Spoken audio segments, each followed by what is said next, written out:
letter, Maria. Da da da da da. Address it to my wife. Ba ba ba ba ba. Say I won't be coming home. I gotta start a new life.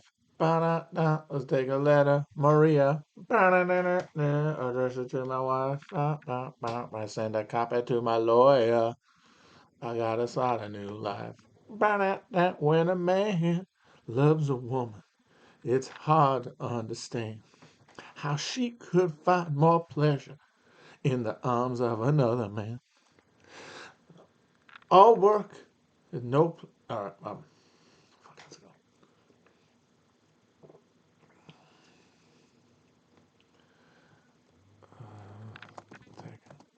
Was I wrong to work nights to try to build a good life?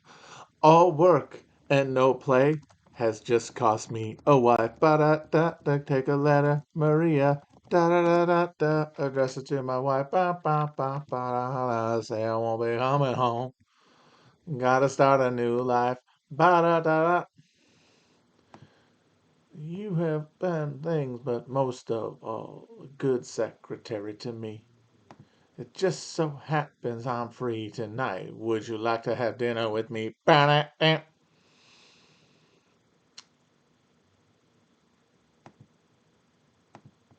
That song's amazing. It's a huge violation of. Song's violation of HR uh, directives for any industry. He's like, well, I just broke up with my wife. What are you doing tonight?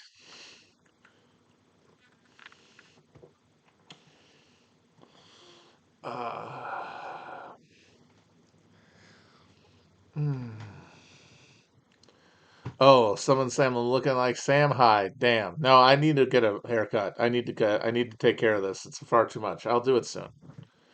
I'll look very nice and very presentable. I can clean up a little bit. But yeah, I look a little disheveled today. That's fine. But it's true. I should do better.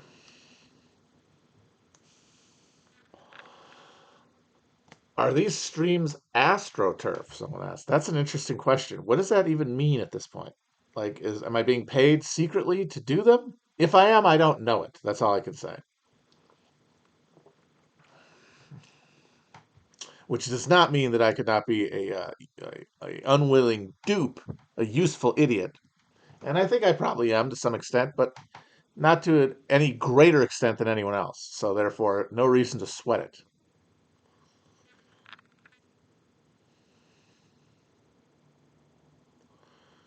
Take a letter, Maria. Ba-da-da-da-da. Address it to my wife. Say I won't be coming home. I gotta start it. Look, it's gonna have to just be Twitter forever, okay? There's no escaping Twitter. It's the vessel. It cannot be shattered without unleashing spirits that are otherwise going to destroy the republic. So it has to be embodied somewhere. The energy has to be channeled through some crystal, and none of these other ones can do it because they are a reaction to the thing itself, and that means that they, by definition, miss some element of the thing. They're just this broke off shard.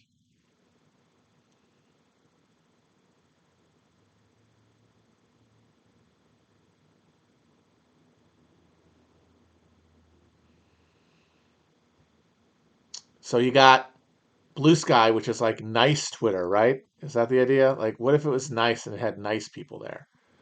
And then Threads, which appears to be brand Twitter.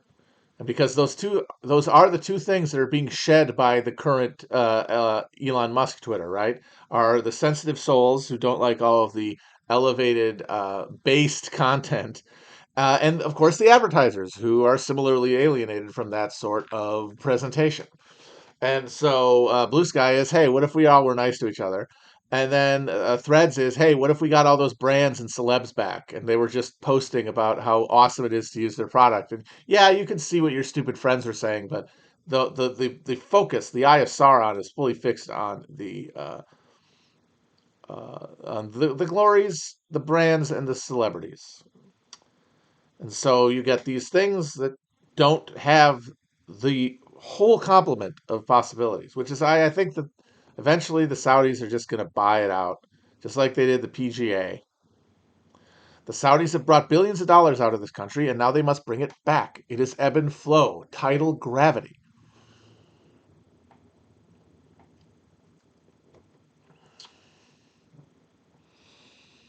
At this point, all non extraction industries are loss leaders for petro-capitalism. They can't run a profit. The government can lend them money to keep them afloat, but that is it. They cannot make money on their own terms because our productivity has stalled and collapsed. This is what happens at the end stage of a mode of production when its contradictions have clogged its innards, and when you have broken the conveyor belt between human energies and productive economy. People are not motivated to produce at any level, and so they don't.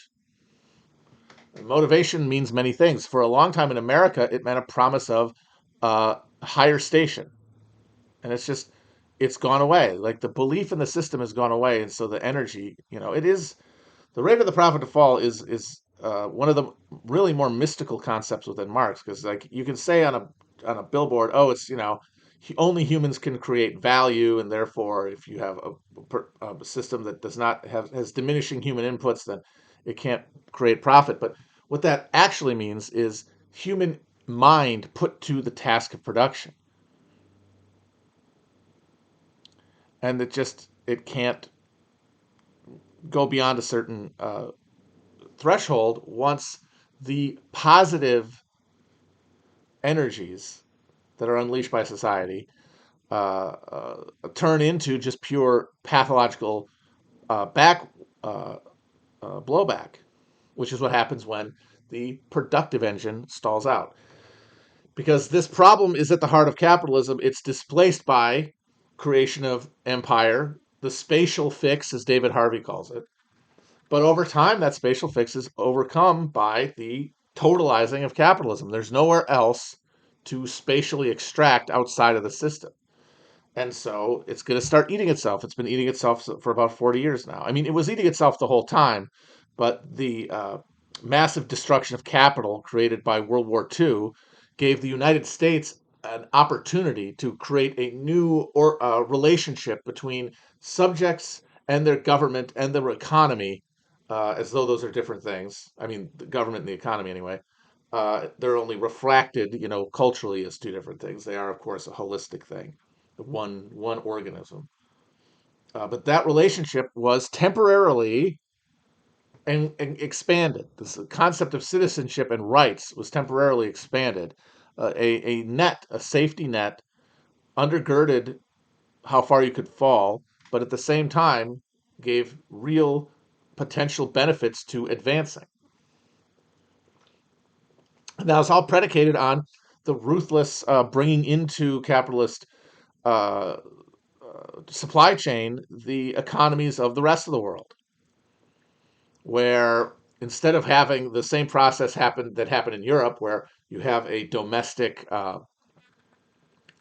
capitalist class like build up capital and then reinvest it locally. Instead, you have what is better for the center of that system, which is just extraction of raw materials at the lowest possible prices, so that they can be created at the high capital intensive industry in the center, drawing out from the periphery to the center, like literally blood sucking.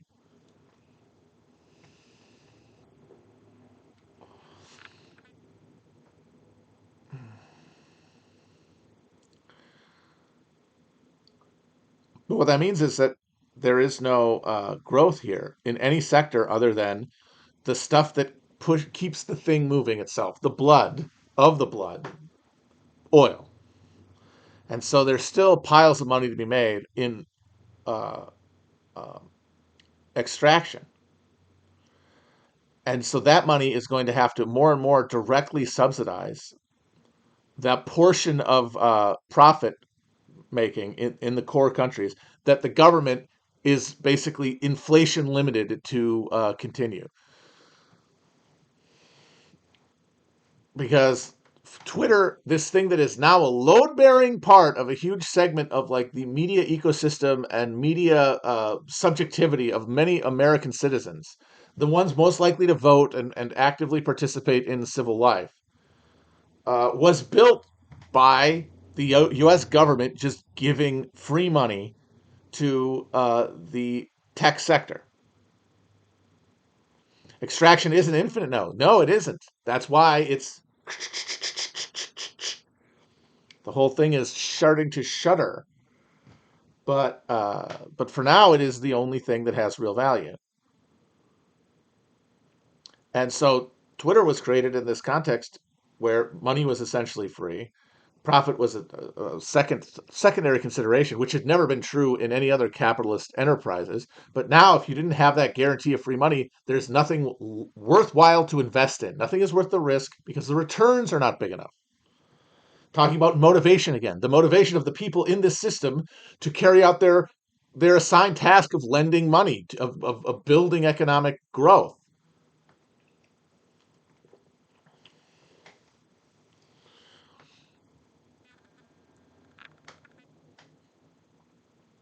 And so Twitter, not it could have stumbled along.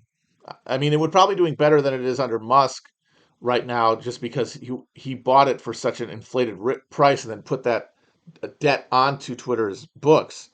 But they would still be in like long term trouble if like there's anything you can even conceive of that in this current economy, as if there isn't only the kick the bucket next quarter. But it was only made viable by that government infusion.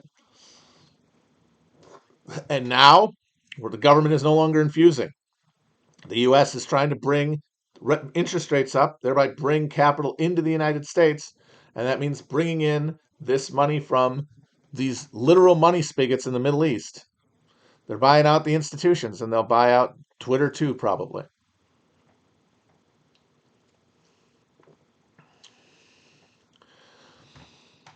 And in this context, we have this new wild shit where the neoliberal globalist uh, market, the international community that the United States had built to replace the Cold War camps, is now being dismantled in the name of energy independence and like green transition.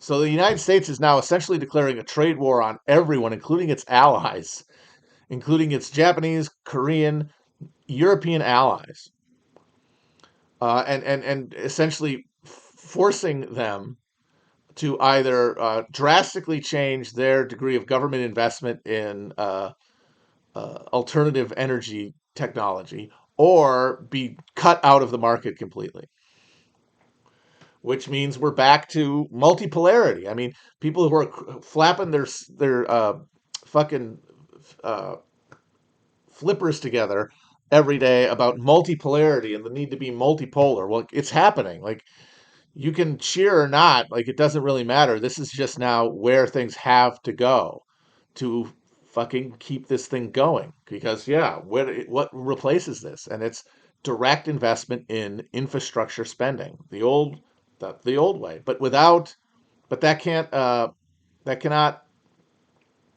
sit with this supposedly global economic order that does not have uh, that actually had at its heart the assumption that the United States would deindustrialize. Like that was the premise of the 70s sort of reorientation of global capitalism, was to say the US is going to go away from being a producer. It is going to become just a consumer. And now to change that is to break up the entire balance of powers. So we're going to see what multipolarity looks like. It probably looks like greater threat of thermonuclear war than we've ever had before. But we'll see.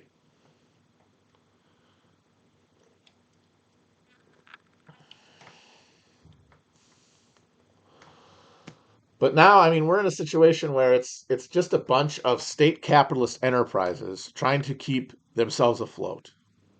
I don't think you should think about any ideologies anywhere, including China or anywhere else. You have existing power infrastructures made up of bureaucrats in government and outside of it in the private sector.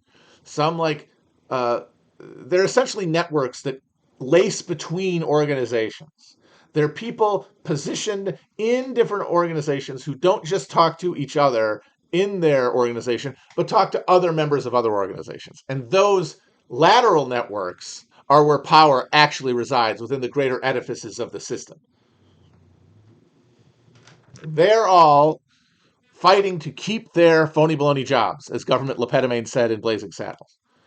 They're trying to keep growth up enough to prevent serious breakdown in their economic system.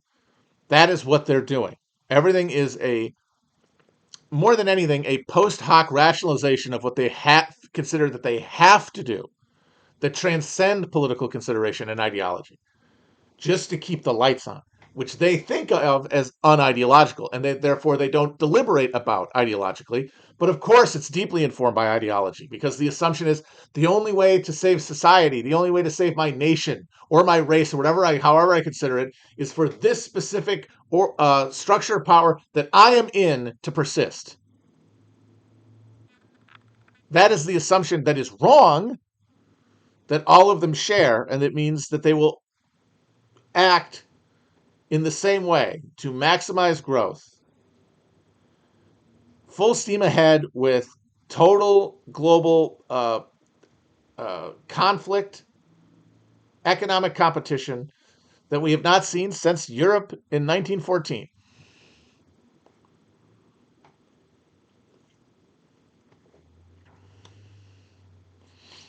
And honestly, it's like the best we could hope for is for a new Cold War, which is what they're already starting, but like an actual stable fronted one. But the problem is that the last Cold War was never not violent, obviously. It was peripherally violent. I guess the question is, can we reorientate towards a new Cold War between the United States and China that has a similar level of peripheral violence? Now, is that the best case scenario for humanity? Probably not. But it is what the people in power are going to have on the menu of options to power them as they frantically react to things that are happening by their will, but without their conscious knowledge.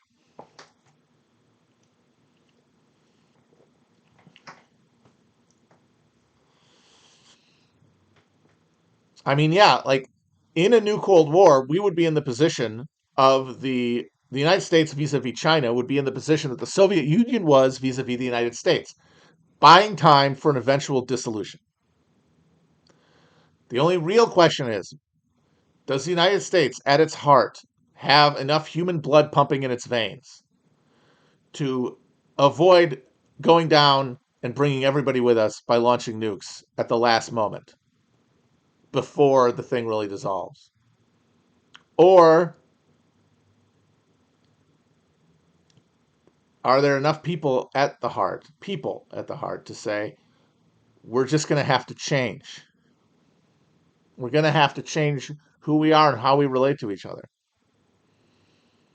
That's what now the Russians did that because they had a vision that was, ideal. In the West, we talked about it as, oh, these are ideas of freedom and democracy that they're embracing. And that was the popular gloss. But the people who grasped for power in the post Soviet Russia were people who saw the prospect of plunder. They saw the prospect of the post Soviet world being one where they personally could be enriched. And because the Soviet Union, God love it, had failed to produce a non alienated subject, non alienated from the institutions that they're embedded in, plenty of people in positions of authority were like, I will take that deal. I will let you buy out my human soul. I don't think Gorbachev actually uh, counts. I think Gorbachev is a genuine believer in communism, and he was left to frantically flail and try to improvise around the material reality that the Soviet economic model was in terminal crisis. and that to fix the problem at the heart of it would have required people in power to lose it. And they didn't want to do that, and so they let it fall apart. And many of them chose the buyout because it was a better option. Now, this time there will be no buyout. China's got enough of its own people to deal with, and we don't have any more copper to strip. They had an entire state apparatus to sell off. Uh, Maybe some people can be bought into the greater, sinosphere, but only at the very, very top, not through the middle ranks like what happened in the Soviet Union.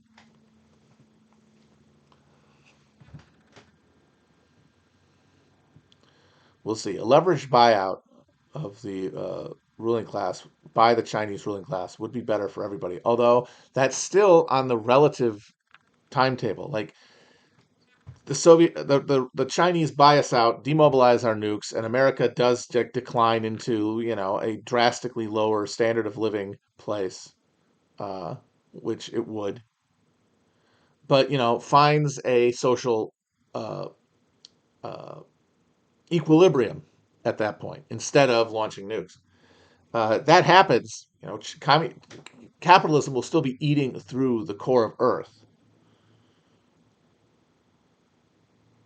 and we will be dealing with that. So, like establishing that equilibrium is going to take a lot of uh, real horror.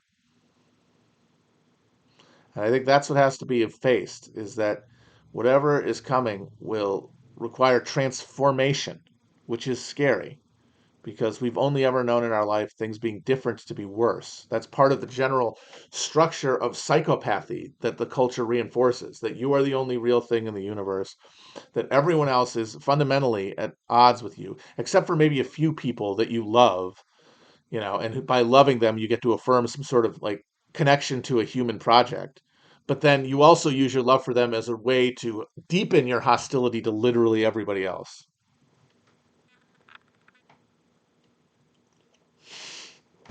Upper Volta with burgers. Very funny. Darwin 69420. Very nice. Darwin, yes. America will be Upper Volta with burgers.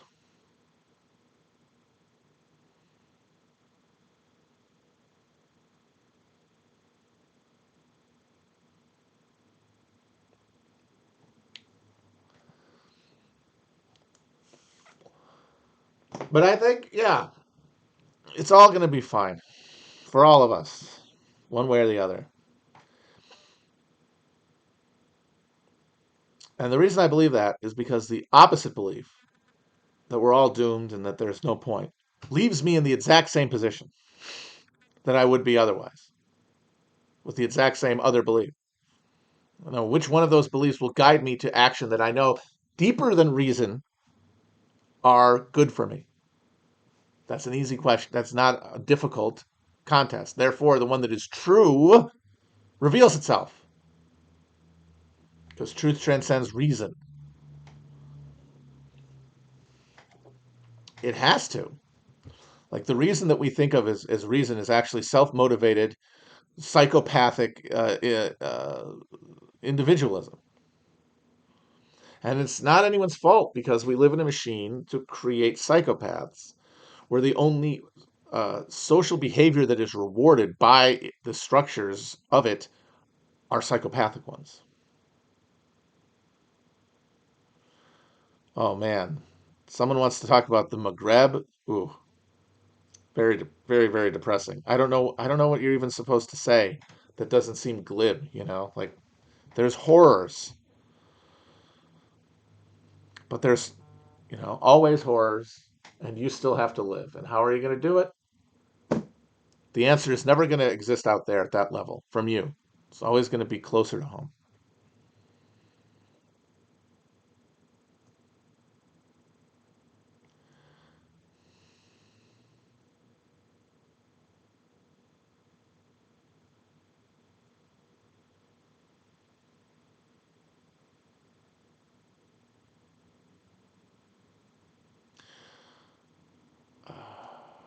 No, I mean nothing new happened. It's just that they're in a cycle there that is particularly vicious.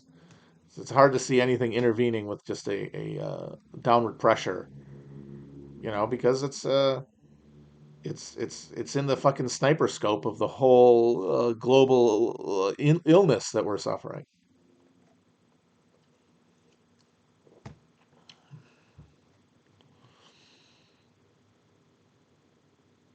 France certainly didn't help. I think my favorite Western, someone asked, will have to always be The Wild Bunch because I saw it at a formative age and it was really, really cool. It made me read the Sam Peckinpah biography. It was like 600 pages. I read that in fucking like junior high. I think that's normal. Is that normal? I'm just going to go out and say it's normal. Will everyone agree with me? Good.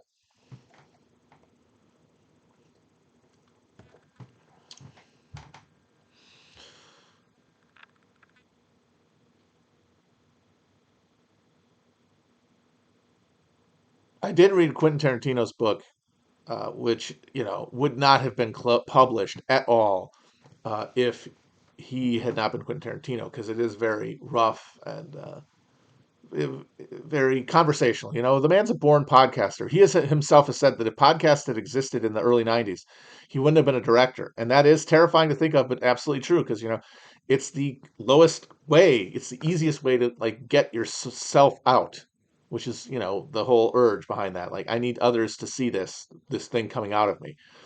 Uh, and, yeah, but the only like the least only the laziest and lowest of character are gonna succeed there, podcasters.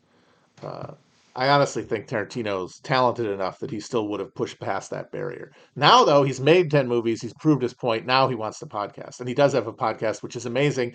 After he made up that Rick Dalton died, he did a whole podcast about Rick Dalton and his career, a retrospective analysis of movies that have never been made, and then did a fake interview of himself as Rick Dalton. It's like it's embarrassing, I guess, if you're a fucking want to be a dork about it, but it's just cool to watch somebody just vibing. He's clearly having a good time. But the book is very interesting because it's essentially his fablements. Instead of, I think that yeah, he could never unironize enough to do a movie about his childhood in the direct way that Spielberg is able to. But it's the same idea of showing you through his experiences as a child how he came about having the weird shit that's in his movies. Like, it gives you a key to read them psychologically. And that's the most interesting part because he talks at length about growing up in LA with his mom who left his dad, and then he had a stepdad, but then she broke up with him and started exclusively dating black guys, and she was moving around in like it's clearly not a stable household. He talks about like having to live with roommates and his mom, and he just gets immersed in like the black community in like Inglewood, California, and befriends like her mom's sister's like fail brother named Floyd, who becomes his like surrogate dad, and he's just giving you a prism to see the entire fucking like psychology running through his films, just like Spielberg does with Fablemans, which I enjoyed. It's not great. It's not one of his best films, but it is, as a Spielberg fan, it is an interesting and enjoyable experience just to see, the sparks fly as he's trying to give you his obviously sanitized version of the deep pathologies that drive him to make films, including wanting to bang his mom, apparently.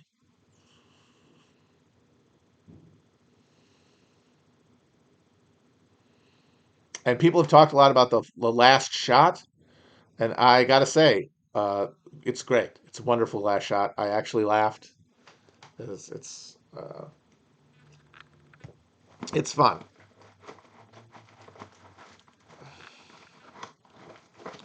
Yeah, like you think about, you watch that movie and you watch his mom like literally getting in a car and driving towards a tornado, and then having to like leave the family, and then you think of Close Encounters of the Third Kind, which was the last film before Fableman's that Spielberg has a writing credit on.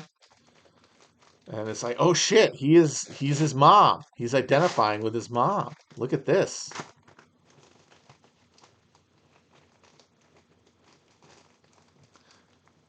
And of course, there's the thing of Kate Blanchett in Crystal Skull having the same haircut as Spielberg's mom, but that honestly feels like a red herring. That feels like a chaff thrown up to protect the deeper truths that, of course, are not to be found on the glossy surface of a movie like that. Because, like, obviously, he's lying, but lying in a very revealing way. Like, because, like, while he's lying, he's also, showing you how he thinks, and that is fascinating.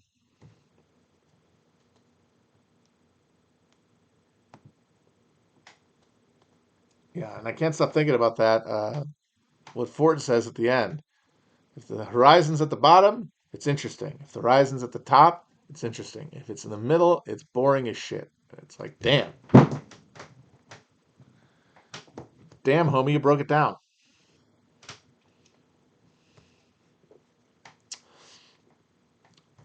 Very excited about the new Scorsese also. Oh my goodness, I'm so excited.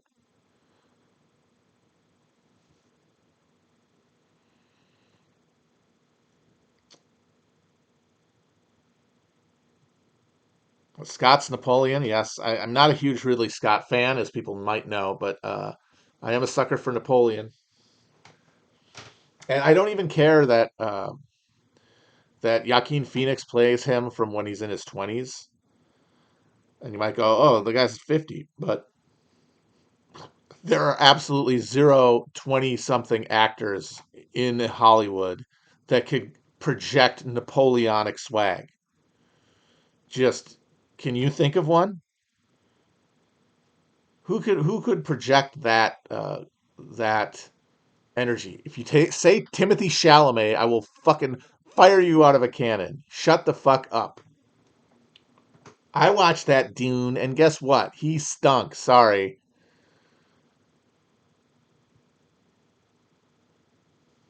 Army Hammer's like 45 now, and he would be able to do it. The kid's I mean, R.I.P. But he might be a cannibal, but damn, he's got old fashioned energy. I do not get this fucking Chalamet thing. I do not get why he is good. It seems like he is good for the same reason that pop stars are. They appeal to pubescent girls. And it's like that's fine. A movie star should make pubescent girls uh, happy. They just should not only do that. If you don't do the other quadrants, if you cannot inspire libidinal engines of the other quadrants, then you're not a movie star. But now, as the whole concept decays, it makes sense that now we have a fundamentally only pop stars left in the guise of movie stars.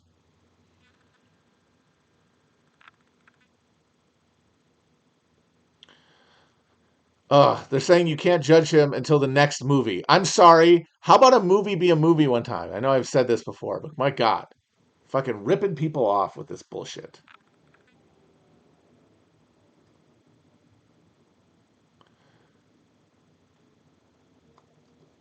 All right, I'm gonna do some cards. We got a military asset, the M998 Hummer. Hummer, baby. The Hummer. This fucking vehicle is probably the most influential automobile of the last 40 years. And what's fascinating is that after World War II, we did get a military style uh, vehicle enter public use. That's the Jeep. But the Jeep uh, was always sort of an outlier. It was like its own thing. But the fucking Hummer redefined the size and monstrosity of American uh, automobiles. to the point where now we only sell vehicles that make this thing look like a fucking Kia. And they could run over an entire kindergarten class without anyone seeing it happen above the fucking hood.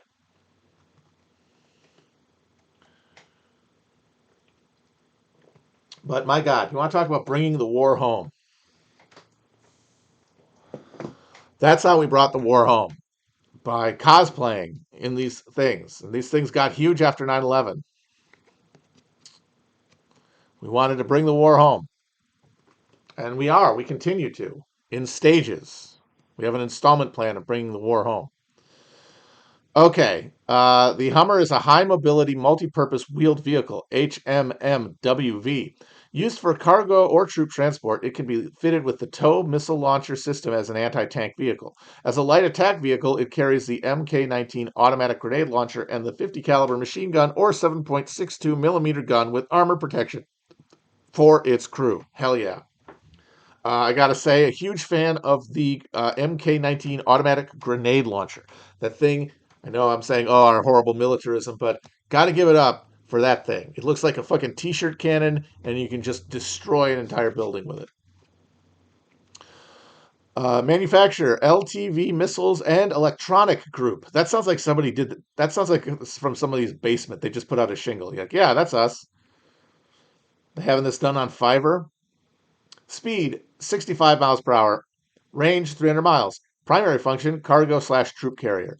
Crew 1 and 7 troops. Remember when they weren't getting the armor? This was a big scandal during the Bush years when you couldn't directly challenge the war itself. We were all imbricated with that blood. We had all agreed that there would have to be a blood sacrifice after 9/11, that Afghanistan was not sufficient, that we needed a spectacle of redemptive violence. That is what we all understood. That's why, honestly, at the end of the day, you talk too much about the specifics of, who was selling the Iraq War, what else could we have done. Uh, Someone had to die for 9/11. There had to be a blood sacrifice, and it had to be commensurate with the wound created by it. The degree of cultural fixation had to be matched. Afghanistan didn't do the job, and you had people in power who were in an exact position to direct that flow of anger. So instead of criticizing the war, which of course John Kerry, the fucking candidate in 2004, voted for. There was a minute where they thought it was going to be Howard Dean, but everyone realized at the last minute, we actually all liked the war. We actually all thought it was a good idea. All of us. We kind of did. And I'm not saying everyone. You can say, oh, I marched against the war. People marched against the war. There was, yes. But among that crucial center of gravity of American voters, homeowners, they were in favor of the war broadly. And they didn't want somebody running to shine a shameful light on that decision. They wanted somebody who would let bygones be bygones. And that's why they settled on Kerry. At least that's how they thought. Maybe a left anti-war person could have like cut through the bullshit, but the soft little progressive marshmallows who vote in Democratic primaries didn't have the sand to find out because they had to get rid of fucking Bush.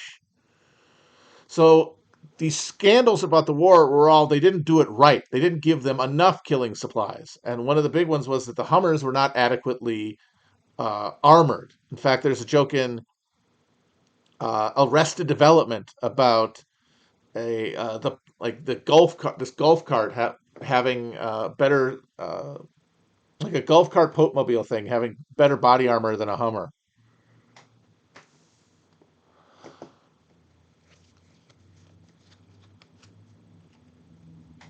Okay, so we've got a military skill, first aid. It's true. Somebody's asking about the Dean Scream. I was there. I'm older than most of you people. I was a Deaniac, obviously, because I was a little good little left liberal. Still am probably in my heart. Let's be honest. What else am I doing with my time? But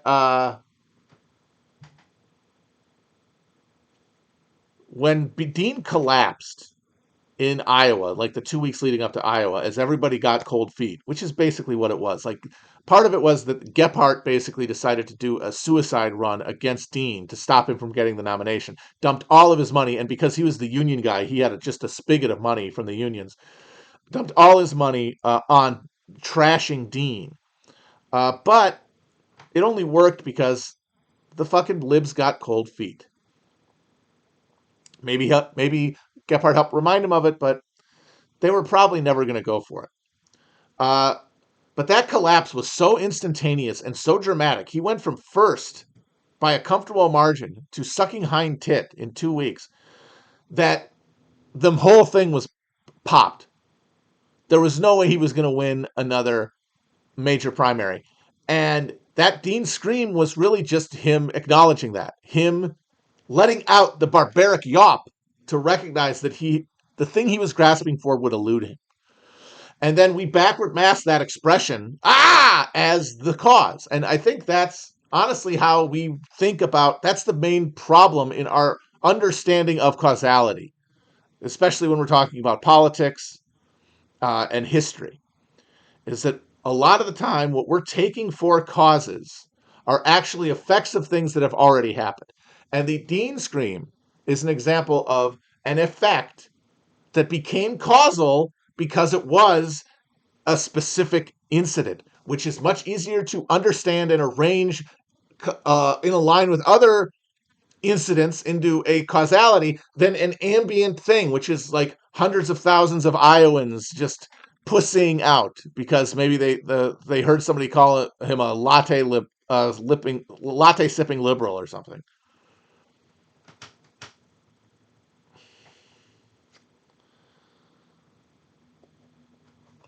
Somebody says they heard sucking hind tit for the first time since their grandma. I probably said it because I'm rewatching Deadwood, and Al just said that.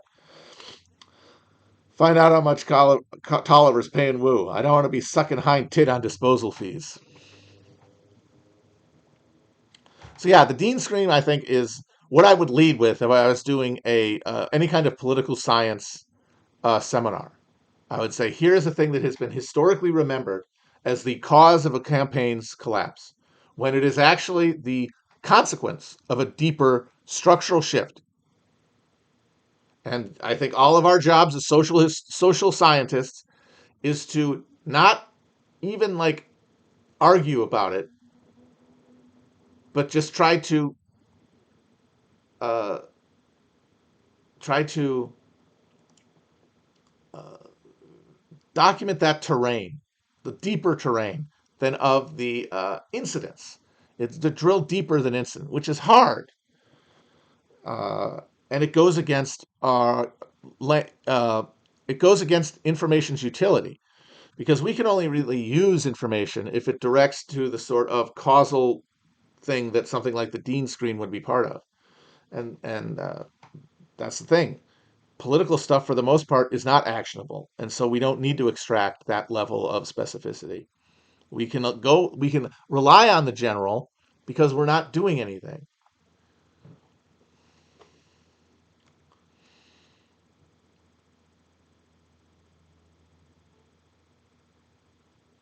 Okay, the military skill here is first aid. First aid is emergency care given to the sick, injured, or wounded before medical personnel arrive. Many lives are saved by the quick, effective actions of people trained in first aid. The two basic concepts of emergency measures are stop the bleeding, start the breathing. In addition, it is imperative to prevent shock and dress any wounds to avoid infection. All military personnel are schooled in first aid. Civilians can learn about first aid classes by contacting their local Red Cross or hospital.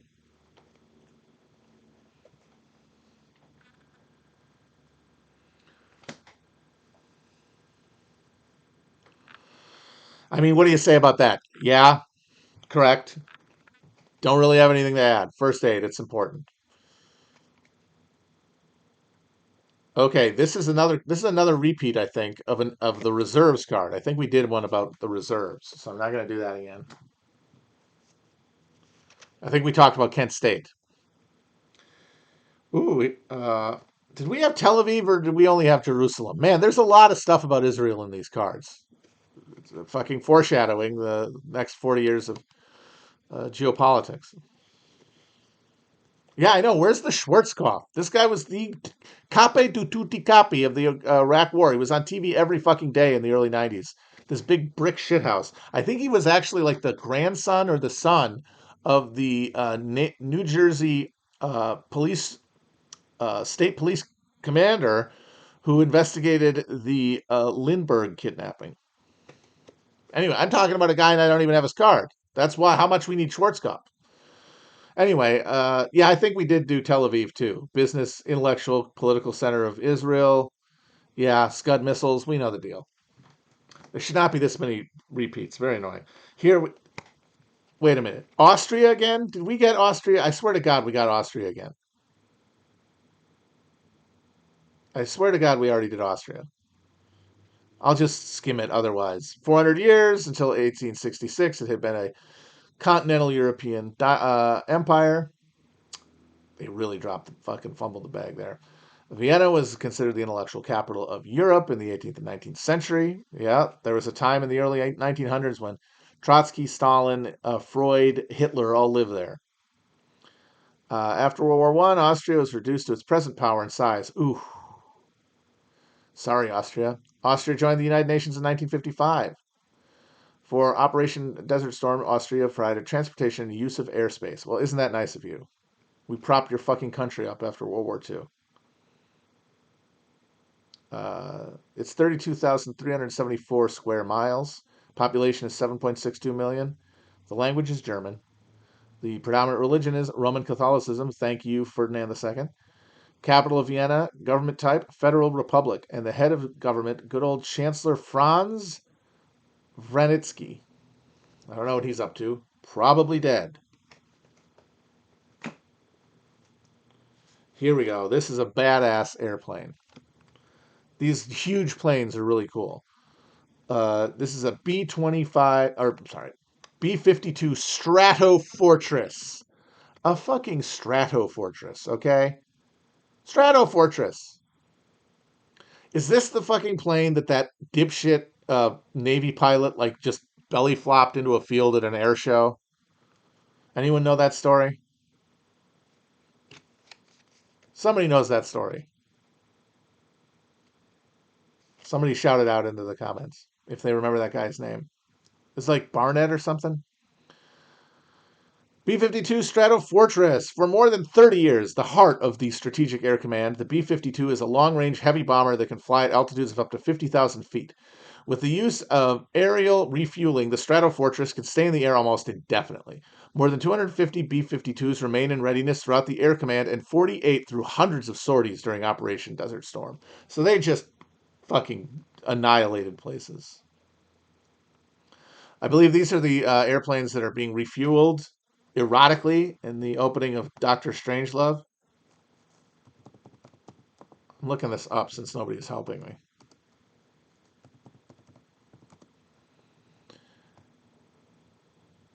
Yes, that's it. Arthur Bud Holland. That's his name. Good old Bud Holland. Yep, a B-52 Strato Fortress. If anyone's ever seen the video of that, he's just going sideways and then just right into the fucking right into the ground. And the guy was apparently a completely irresponsible maniac who had gotten into near misses a bunch of times, and they just kept putting him in the fucking cockpit. Amazing. Love our military. Manufacturer, Boeing, our good friends at Boeing. You know, Boeing is one of those guys where if all capitalists acted like Boeing, you might be able to advance through productivity problems and like actually, you know, intensify like meaningfully technological inputs in a way that, you know, fixes things. Because what capitalists don't do is once they have an industry, they basically try to sit on it and use their influence over government to protect themselves as incumbent vendors. Boeing came from a family that made their money in timber, which was the first big boom of post of the 19th century Pacific Northwest. So, like Seattle was a timber town, and the Boeings were timber barons. And then the fucking airplane shows up, And Boeing, the dude, is like, oh fuck, and he just goes down and like begs to be flown up in one, and eventually pivots to aerospace. He puts his company's capital behind like the development of this technology, which now none of them do. There is no room for that kind of risk because of the general declining condition of profit.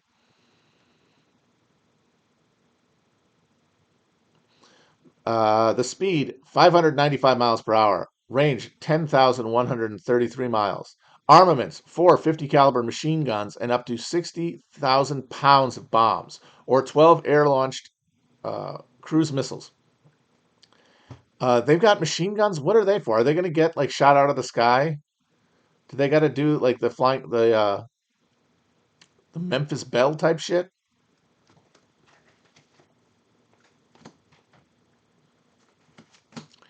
You're not strafing anybody in that, are they? All right. We've got noise, light, and litter discipline. Look at this nerd. They literally have a card about being a good boy and picking up after yourself in the army. And the guy they got on the cover is this dork ass private joker motherfucker. Look at this. It's very funny. This is very funny. He's like, excuse me, let me pick up that. What are you doing? Don't leave that MRE there. During missions, please be quiet. I'm going to tell the sergeant that you're being loud. During missions, soldiers take every precaution to avoid giving the enemy clues to their position. Damn right. They reduce noise by avoiding unnecessary movement, turning down radios, and limiting talking. They cover reflective items and conceal flashlights. At least this guy does. He's the hall monitor who makes everyone does that. Make everyone do that. Uh, Soldiers take all litter, such as empty food containers, to collection points or carry it until it can be properly disposed of. Survival is the reason for keeping litter to a minimum, whether you are a soldier or an environmentally minded civilian. How many of them actually did that? I would like to know. How many piles of fucking opened MREs were just left scattered around the Iraqi desert?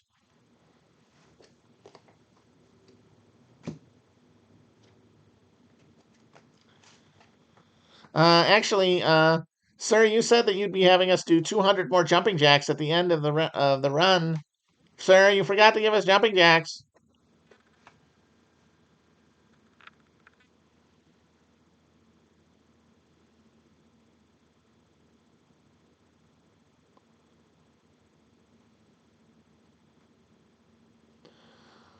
Yeah, also, burn pits much? How about some Gulf War syndrome? Intelligence file. Ooh, Palestinians. Ouch. Another touchy subject. I think I already said this one too. Yes, we did this one too. These are too many fucking doubles. I am outraged. It should be a full set.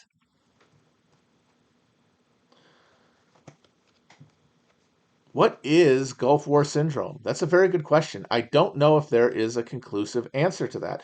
One reason to suspect that is because it's called a syndrome, which is when medicine kind of shrugs. Because a syndrome is a constellation of symptoms. It does not imply a necessary single cause. And a lot of times that means that it's made up. And to what degree is Gulf War syndrome just PTSD that is manifested physically by people who can't confront their trauma? Who knows? I don't know. But we certainly did love burning trash pits of carcinogens. We love doing that. I mean, Bo Biden did get cancer after being around burn pits in Iraq. God, that is the most. Somebody really needs to do something good and interesting about the Biden brothers because it's just it's too perfect. You've got this guy, incredibly ambitious senator has wanted to be president since he was a kid, fueled by this deep sense of inadequacy, which all these guys have to have. And then he gets these two kids who, of course, are born with the understanding that like this is their legacy, this is their birthright. And so one of them, the older brother, accepts the challenge. Like he is going to go on the hero's journey, much like John Joseph Kennedy Sr. did. Similar situation. Also a fucking shanty Irishman, dealing with inadequacy issues and raiding a brood and wanting them to advance. And in the case of the Kennedys, JFK was a sort of a dissolute cad and also riddled with disease and injury. His brother Joe Senior was a all-around square-jawed Chad, and Joe Junior rather, and he was the father's choice to become president. And when PT 109 happened, where dumbass Kennedy allowed his boat to get cut in half by a Japanese destroyer, like way to go, moron. He did some heroics like swimming a guy to safety, and uh,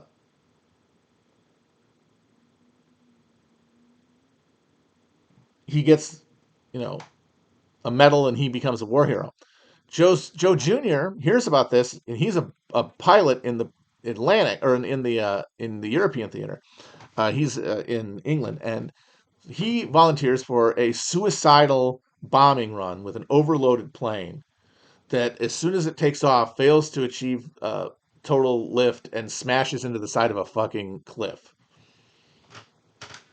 In a similar way, Hunter, he spits the bit. He can't hack it. He's going to be dissolute.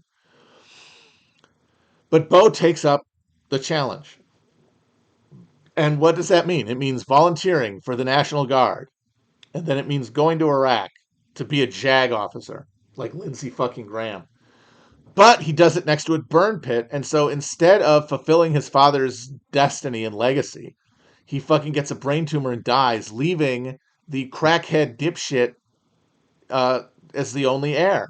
It's an astounding narrative. Now, the real drama would be if he was forced to take power. But right now, he doesn't have to. He can just sort of take his dick out, which speaks to our general lack of catharsis as a society. Like, previous generations of this guy had to try to take power, like JFK after his brother died, like RFK, who is a very similar type of guy to Hunter Biden. He did not accept the burden of public service as a young man. He did heroin. But now, late in life, he's like coming to it. He's coming to it through watching it on television, and he's not coming at it through having taken the burden. Hunter will probably never do that, but like he's just floating away into space.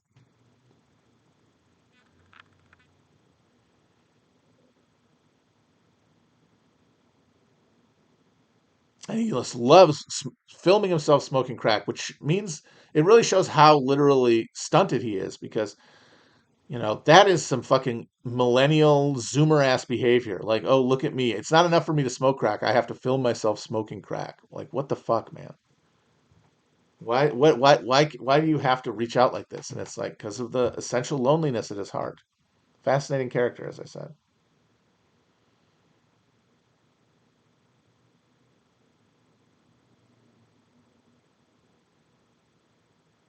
And I do love the idea that Republicans believe to a matter of existential certainty, which is that if a few more people than currently do found out about Hunter Biden, they would vote for Donald Trump. They would switch. Like, they genuinely believe that. Like, the ones who don't believe in, like literal, the ones who don't believe in the literal argument for them rigging the election because they want to appear more reasonable, less kooky than the ones who are talking about Dominion voting systems, and also they don't want to get sued. They will say, well, of course, I don't think that there were any tampering with votes, but the state suppression of the Hunter Biden story is tantamount to rigging an election. That's the smart version of that argument. And it's premised on something that's just as delusional as the fucking voting machine thing. Most people don't pay that much attention to stuff, and when they see the president's crack smoking son, they go, "Oh, that's too bad." And it probably reminds them of their own crackhead fail kids, and it makes them just feel sad for Joe Biden. It makes them feel bad for him and like him more even.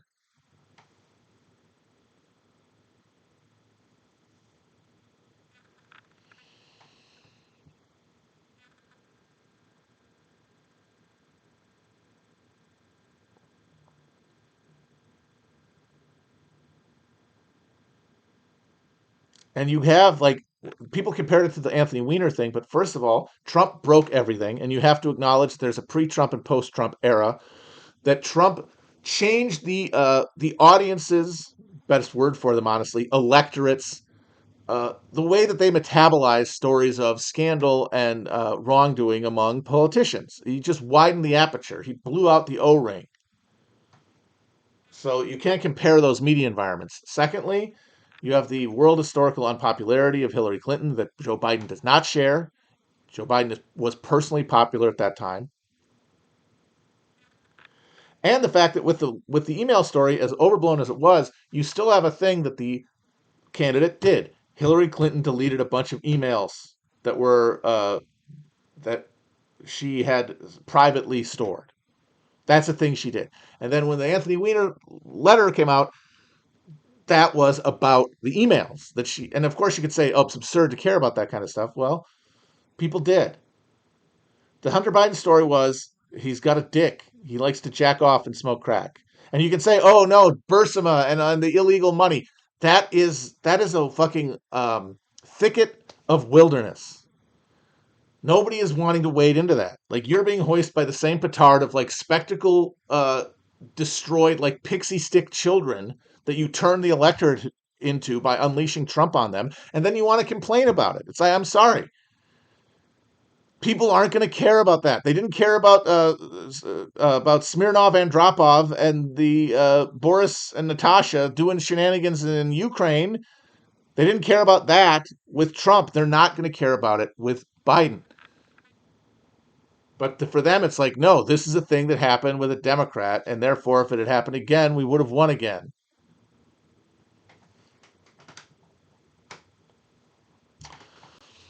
And it speaks again to the same confusing of signal to noise to cause and effect that plagues our understanding of politics. Who left the coke in the White House? It's probably some fucking like Jonah Ryan style doofus, like some fucking young, trying to be cool staffer.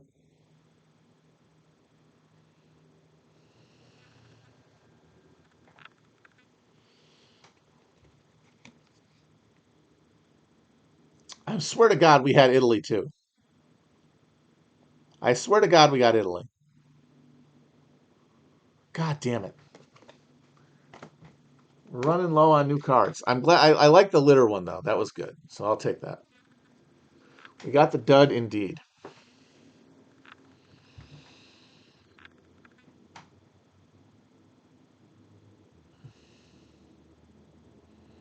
Yeah, I'll probably vote for Cornell West. I don't know. If might vote, might not. Who cares? Live in California. I do like filling out the form. That is just a thing that is true of me. I got ensorcelled by the ritual of public awareness at a young age, and that meant having the act of voting turned into a meaningful act. And it's hard to kick that programming. And I got to say, they do mail in out here in California. It is the least satisfying way to vote. Because my favorite thing about voting is putting it in the machine. God, I remember. So when I was a kid in Manitowoc, Wisconsin, Manitowoc had voting machines, like the kinds that New York City had, where you have all the levers and you go click, click, click, click, click, and then you pull a thing and it like puts a ticket out. And they had a little model of it in the newspaper. Like before an election, they would show you a sample of what it would look like and show you who was on the ballot. And I was just like, I cannot wait to fucking pull that lever. I get to signal my autonomy, my consciousness, my civic virtue. I get to seal my own worth by doing this cool thing. And my first vote was at college, and they did not have the machine. They had the Scantron, but I did like putting it in the. I do like that. And then eventually I moved to New York, and I was so excited because they had the machine, and then I got there, and they literally changed that next year to the fucking Scantrons. But I gotta say, like the reason that Chomsky is right about voting for Democrats is not about is not the logic of voting for Democrats. That is actually probably wrong. I think he doesn't understand the dialectical relationship between Democrats and Republicans. He doesn't understand that you aren't really holding anything back by voting for Democrats because Democrats winning elections is part of the process that brings us to catastrophe and that generates catastrophe every day. But his reasoning for that is it takes 5 minutes. It's not a big part of your life. So if you think one candidate would do less bad stuff, vote for them. And that is morally deflationary of voting. And that is what you should think about when you think about voting. Do not think, how will I, stain my escutcheon by voting for a bad person, or how much I'm validating all of the positive traits that I imagine myself to have by voting for the right person. All that is just pettifoggery. None of that is actually adheres to the vote. The vote gets thrown in the fucking hog sluice with all the other votes. So treat it like that. Treat it like the hog sluice thing.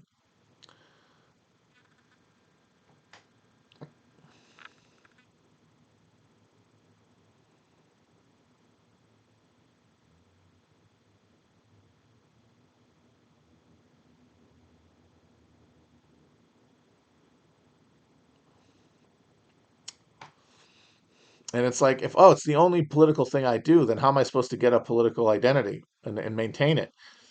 You have to find something else. And that's good, because maybe some of that will lead you into cooperative action with others.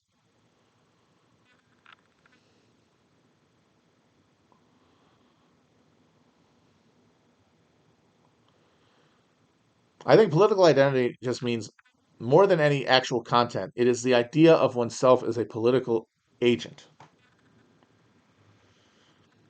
And I think that that is one of the many sorts of subjectivity that this flavor of capitalism allows us to access. And the degree to which we are attracted to that mode of embodiment and self conception is going to be determined, as most of these things are, demographically and experientially. Things are going to happen to you that are going to drive you towards a relationship, an emotional relationship to the concept of politics and the concept of being a politically expressive individual. And the underlying assumptions are of a recognition of oneself as a co equal member of something, some social organ. Like, I believe that I am part of, and that my act of voting is an act of participation in the churning of these organs that we are part of. I voted for Hillary in 2020. I did not, and I had a lot of time, a lot of fun doing that. That I thought that was a really good pick. Still do.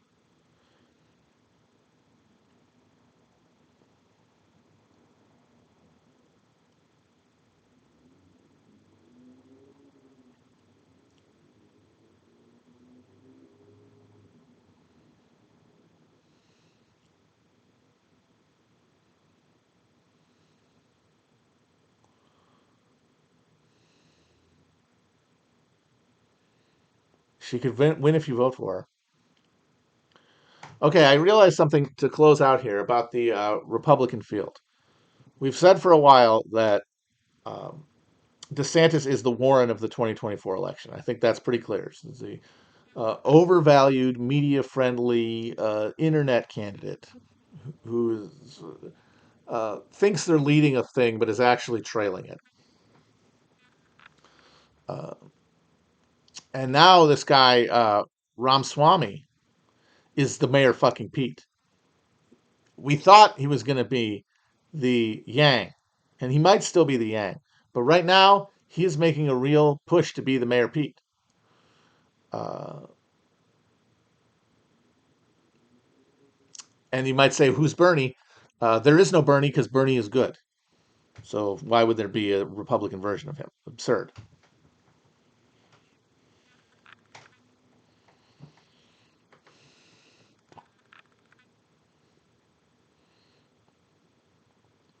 All right, folks. I hope we had a good. I hope you enjoyed it. Hope you had a good time talking to me. I have a good time talking to myself. Bye bye.